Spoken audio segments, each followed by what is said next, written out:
اور اس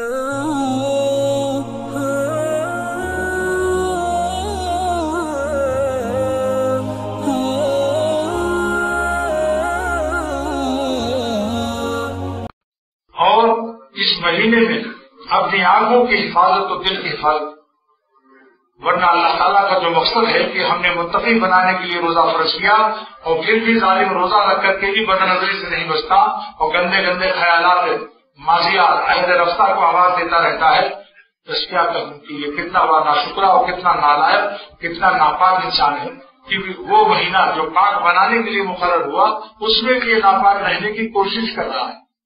گناہ پر کوشش کرنا کیا ہے؟ ناپاک رہنے کی کوشش کرنا، فاسق رہنے کی کوشش کرنا، متقی نہ بننے کی کوشش کرنا۔